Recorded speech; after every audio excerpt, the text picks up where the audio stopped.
जंगल पे एक नई एक्साइटिंग वीडियो के साथ, जहां पे मैं आज आपको अकाउंटेंसी पढ़ाने वाला हूं। हाँ, तो मेरा परिचय मैं बता दूं, मेरा नाम है निखिल कुमार गुप्ता, जहां पे मैं लर्निंग के साथ अर्निंग भी करता हूं। और मैं आपको यहाँ पे आज अकाउंट्स का थर्ड चैप्टर पढ़ाने वाला हूँ, जिसका नाम है basic accounting system and accounting equation. तो अब जान लेते हैं इस चैप्टर में क्या है। Systems of recording transactions. यहाँ पे हम देखेंगे कि ट्रांजेक्शंस को कैसे रिकॉर्ड करते हैं, कैसे दो प्रकार के हमारे ट्रांजेक्शंस रिकॉर्ड करने के सिस्टम है। सिस्टम मतलब तरीके हैं, ठीक है। तो पहला तरीका क्या है, चलिए हम जान लेते हैं। पहले तरीके में ये सब चीजें बनाई जाती हैं। क्या? कैश बुक सिर्फ प्रिपेयर होते हैं, सिर्फ कैश बुक प्रिपेयर होते हैं। यहाँ पे ध्यान से आप देखिएगा कि इस सिंगल रिकॉर्डिंग ट्रांजेक्शन में सिर्फ कैश बुक ही प्रिपेयर होते हैं, ना कि और अदर अकाउंटिंग बुक्स। जैसे कि कैश बुक में मान लीजिए मैंने कुछ परचेस किया, कुछ सेल्स किया, तो सिर्फ मैं कैश बुक ही मेंटेन करूंगा और दूसरा कोई बुक मेंटेन नहीं करूंगा। और एक बुक है जिसको हम पर्सनल अकाउंट कहते हैं, यहाँ पे सिर्फ यही मेंटेन होता है डुअल एक्सपेक्ट के अंदर। डुअल एक्सपेक्ट मैं आगे आपको बताऊंगा। तो यहाँ पे थर्ड पॉइंट क्या है, no rules for internal transaction. यहाँ पे जो इंटरनल ट्रांजेक्शन होते हैं अपने दुकान के भीतर, मान लीजिए मेरा एक दुकान है और मैं अपना ट्रांजेक्शन करता हूँ, अपने स्टाफ्स को देता हूँ पैसे, अपने एक्सपेंसेस होता है, तो मैं यहाँ पे कोई भी रूल्स एंड रेगुलेशंस अप्लाई नहीं करूंगा, ये मेरी मर्जी है। तो ये हमारा एक तरीका है रिकॉर्डिंग ट्रांजेक्शंस करने का। और ये वेरी सिंपल मेथड है बहुत। ये छोटे छोटे फर्म्स के लिए ही यूज किया जाता है, ये बड़े बिजनेस के लिए यूज नहीं किया जाता है। और इसके लिए सिंपल सा मैथमेटिकल स्किल्स ही दरकार होता है, कोई ज्यादा बड़ा मैथमेटिकल स्किल्स दरकार नहीं होता है। तो इस particular system of recording transactions को हम क्या कहते हैं, सिंगल एंट्री सिस्टम। समझ गए? तो चलो बढ़िया है। अरे समझना है तो चलना है, क्योंकि समझना बंद तो बढ़ना बंद। अब देख लेते हैं हमारा दूसरा वे ऑफ रिकॉर्डिंग ट्रांजेक्शंस को। क्या? All expects are prepared. इस पर्टिकुलर एंट्री में हम सारे एक्सपेक्ट्स को बनाते हैं। जैसे कि मैंने कुछ परचेस किया, अब मैं जब परचेस करूंगा तो एक परचेस अकाउंट बनाऊंगा, कैश अकाउंट बनाऊंगा। अब मैंने परचेस कैसे किया, बैंक से किया अगर ट्रांजेक्शन करके, तो बैंक अकाउंट भी बनाऊंगा। वैसे ही यहाँ पे सारा जो जो अकाउंट्स इन्वॉल्व होगा, यहाँ पे हर चीज प्रिपेयर होगा। और जैसे कि मैंने यहाँ पे बताया था कि डुअल एक्सपेक्ट में आपको बताऊंगा, तो डुअल एक्सपेक्ट का मतलब होता है हर तरह का, मतलब डेबिट और क्रेडिट। यहाँ पे दोनों एक्सपेक्ट को दिखाया जाता है कि डेबिट में इतना खर्चा हुआ तो क्रेडिट में इतना खर्चा हुआ, ठीक है। और इस पर्टिकुलर एंट्री रिकॉर्डिंग ट्रांजेक्शंस को, इस पर्टिकुलर एंट्री में बहुत ही नुकसान और गलतियां होने के बहुत ही कम चांसेस होते हैं। और थर्ड पॉइंट क्या है, रिक्वायर्ड एक्सपर्टाइज नॉलेज। तो यहाँ पे एक्सपर्टाइज का मतलब ये हुआ, यहाँ पे इस पर्टिकुलर एंट्री को सीखने के लिए बहुत ही एक अच्छा नॉलेज चाहिए होता है, बहुत ही ट्रेंड नॉलेज चाहिए होता है इस particular transaction system of recording transaction करने के लिए, ठीक है।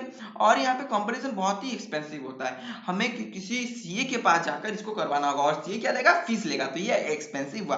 और ये जो डबल, इसको कहते हैं क्या हम, डबल एंट्री सिस्टम।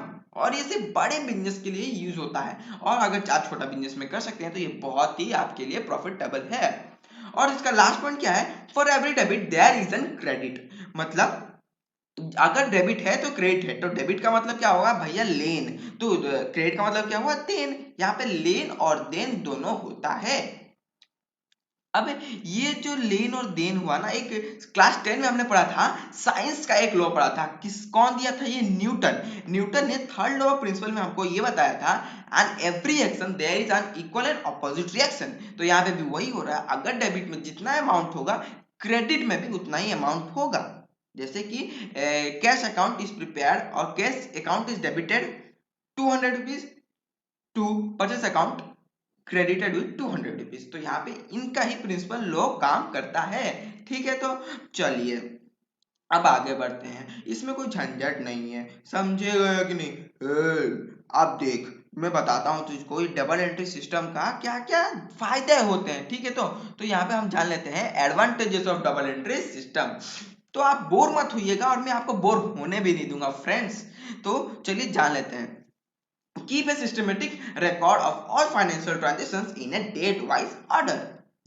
तो इसका मतलब मैं अब ओडिया में थोड़ा बोल देता हूँ कि यही तार मतलब है कि a system of recording all financial transaction in date wise manner कि आमे सबू फाइनेंशियल ट्रांजेक्शन जेंडा अच्छी के ना सबूडा आमे डेट वाइज मैनर माने तारीख मैनर रे सबू को रिकॉर्ड करबा। इसका मतलब हुआ कि हम जितने भी हमारे फाइनेंशियल ट्रांजेक्शन मतलब जो ट्रांजेक्शन हम पैसे के वे में बता सके किसी को लेन और देन जो पैसे में हुआ हो उस चीज को हम डेट वाइज मैनर मतलब तारीख के वे में लिखेंगे। माने 25 तारीख को इतना खर्च हुआ चाहे 26 को इतना खर्च हुआ तो हम एक सिस्टमेटिक रिकॉर्ड ये यहाँ पे होता है। अब दूसरा इसका एडवांटेजेस क्या है चलिए देख लेते हैं। इसका दूसरा एडवांटेजेस कि provide detail information for every transaction कि ये जो भैया हैं डबल एंट्री भैया ये बताते हैं कि भाई तू कुछ भी एंट्री करेगा ना ट्रांजेक्शंस का तो मैं उसका फुल इन्फॉर्मेशन बताऊंगा, आधा इन्फॉर्मेशन आपको कभी मैं नहीं दूंगा। जैसे कि मैंने परचेस किया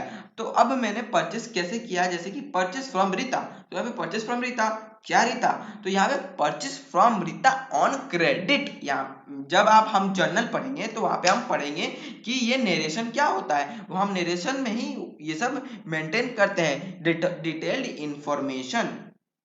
ठीक है, अब हमारा थर्ड पॉइंट क्या है चलिए देख लेते हैं।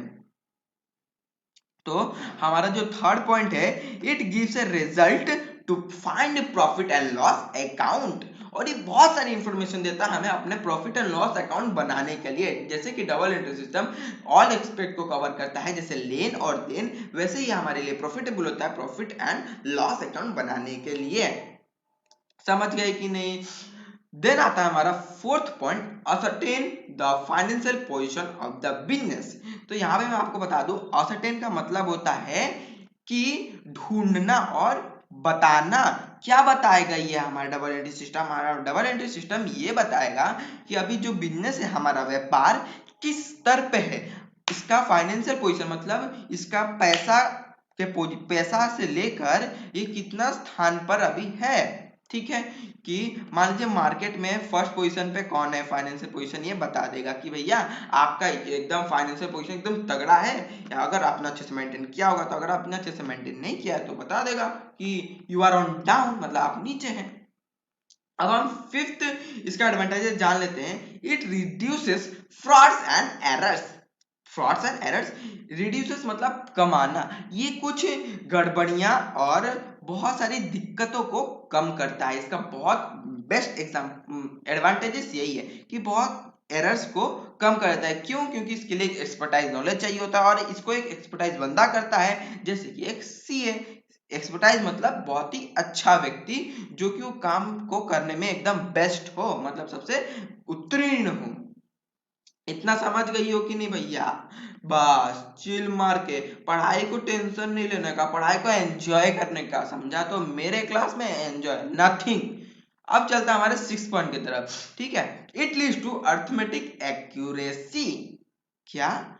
और ये जो हमारा डबल एंट्री सिस्टम है इसमें हमारा जो मैथमेटिकल कैलकुलेशन होता है मतलब गणित इसमें एकदम बढ़िया होता है। इसमें कोई हमारा ज्यादा दिक्कत नहीं होता, हमको गड़बड़ी नहीं होता है। इस एक्यूरेसी मतलब एकदम सटीक होता है, हमारा जितना भी मेंटेन होगा रूल्स एंड रेगुलेशंस के हिसाब से वो एकदम परफेक्ट होगा।